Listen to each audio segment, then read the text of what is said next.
সাধনা করার পরে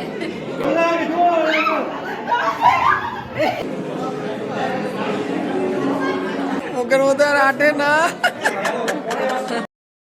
নমস্কার সবাইকে, কেমন আছেন সবাই? তুষার মুক্তি চ্যানেলে সকলকে স্বাগতম। আজকে আমরা চলে এসেছি হরিরামপুরে, সেটা হলো বরের বান্ধবীর ভাইয়ের বিয়ে। সেই প্রিয়াঙ্কা দি অনেক দিন ধরেই বলেছিল যে তার ভাইয়ের বিয়েতে আসতে হবে, কিন্তু আমাদের মানে কিট্টুর খেলার জন্য আসতে পারিনি, বরযাত্রীতেও অ্যাটেন্ড করতে পারিনি। তো আজকে আমরা মানে রিসেপশনে আসবো, সেটা আমরা দিদিকে বলিনি, একটা সারপ্রাইজ দিব বলে। আর এখানে দেখো কন্যাযাত্রী এসছে বলে তাদেরকে ওয়েলকাম করা হচ্ছে সুন্দর করে। আর এই হলো প্রিয়াঙ্কা দি, যাকে আমি পিছন দিক দিয়ে যে জড়িয়ে ধরেছি সারপ্রাইজটা দিব বলে। দিদি সত্যি অবাক হয়ে গেছে যে আমরা না বলে এসেছি, সত্যি খুব আনন্দও পেয়েছে। আর অনেক দিন ধরেই বলেছিল যে ভাইয়ের বিয়েতে তোমরা দুজন অবশ্যই আসবে। তো পাশে প্রিয়াঙ্কাদির হাজব্যান্ড, সেও দাদাভাইও খুব ভালো মানুষ, তাকেও আজকে আমরা প্রথম দেখলাম। আর খুব ভালো মানুষ তিনি। আর প্রিয়াঙ্কা দি সত্যি খুব খুশি হয়েছে আমরা এসেছি বলে, বরের বান্ধবী বলে কথা। আর আমার সঙ্গে আগাগোড়াই কথা হয়, খুব ভালো মানুষ তারা।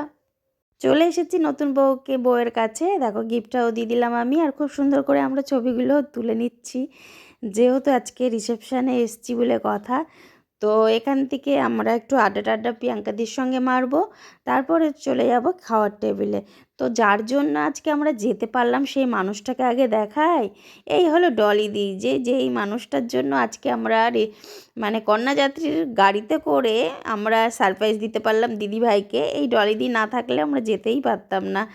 তো ডলিদি হলো কনের হলো কাকিমা হয়, তো সেই কাকিমার দ্বারাই আজকে আমরা আসতে পারলাম। আর এখানে দেখো খুব সুন্দর করে ফটোশ্যুট হচ্ছিল, তো সেটাও ক্যামেরাবন্দি করে নিলাম আমি একটু তোমাদেরকে দেখানোর জন্য। আর এখানে বউ আমাদেরকেও একটু টাইম দিল এত ব্যস্ততার মধ্যে থেকেও, যে না সত্যি ওই খুব ভালো মানুষ। আর বরকেও আমরা খুঁজে খুঁজে অনেকক্ষণ পরে পেলাম, যেহেতু কন্যাযাত্রী এসেছিলো, তো তাদেরকেও তো একটু টাইম দিতে হবে। তো ভাই সত্যি খুব ভালো মানুষ। এটা কাকিমা, মানে প্রিয়াঙ্কাদির মা, মানে ছেলের মা। তো সে কাকিমাকে তো আমি আগেও দেখেছি, এই দিদিভাইয়ের বাড়ি আমি আগেও এসেছি। আর চলো, মেনু কার্ডে অনেক কিছুই ছিল, তার মধ্যে স্পেশাল জিনিসটা তোমাদেরকে আমি দেখাই। খুব সুন্দর একটি গিফটের আয়োজন করেছে, সেটা দেখাই। এই দেখো সিলভারের একটি কয়েন, সেটা হলো গণেশ লক্ষ্মীর কয়েন, দেখো খুব সুন্দর। আর এখানে ছিল খাসির মাংস থেকে ইলিশ মাছ, সব কিছুই ছিল। সঙ্গে ছিল সুন্দর একটি পান, সেটাও ছিল। তো সত্যি আয়োজনটা খুব ভালো করেছে ভাই, আর খুব ভালো লাগলো। আর খাওয়া দাওয়া সেরে আমি পান খেতেও বসে গেলাম, পানটা আমার সত্যি খুব ভালো লাগে। কাকিমা আমার পান খাওয়া দেখে খুব হাসছে। আজকের মতন টাটা। তো আমার ভিডিওটা কেমন লাগলো অবশ্যই বলবেন। বড়দের আমার প্রণাম, ছোটদের অনেক অনেক অনেক ভালোবাসা, নমস্কার।